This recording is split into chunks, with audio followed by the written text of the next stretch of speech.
நம்ம ஆட்சிக்கு வந்த அடுத்த நிமிஷம் என்ன செய்ய போறேன்னு சொல்றேன்.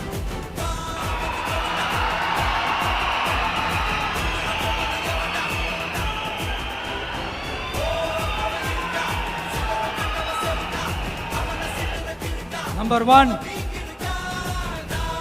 தமிழ்நாட்டில் இருக்கிற எல்லா குடும்பங்களுக்கும் உறுதுணையா இருக்கத்தான் நாம் அரசியலுக்கே வந்தோம். அந்த எண்ணத்தோட வெளிப்பாடு தான் நம்மளோட ஒவ்வொரு குடும்பத்திற்குமான உத்தரவாதம். 200 யூனிட் கட்டணமில்லா மின்சாரம். நம்பர் 2, என்னோட பாட்டி, அம்மா, அக்கா, தங்கச்சிங்க எல்லாரும் தமிழ்நாட்டில் எல்லா இடத்துக்கும் அனைத்து அரசு பேருந்துகளிலும் கட்டணம் இல்லாமலே போகலாம்.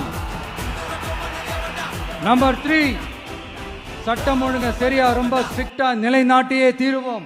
அதோட வெளிப்பாடா பெண்கள் பாதுகாப்புக்கான மிக கடுமையான சிறப்பு சட்டம் கொண்டு வரப்படும். அது மட்டும் இல்ல, நம்ம இளைஞர்களோட பாதுகாப்புக்காக போதைப் பொருள் தடுப்பு மற்றும் ஒழிப்புக்கான சிறப்பு சட்டம் கொண்டு வரப்படும். And I will visit one district headquarters, that is the collector's office of Tamil Nadu, to meet the public of that particular district and receive their petitions. இதை நான் ரெகுலரா பண்ணுவேன். இதெல்லாம் செய்வோம்.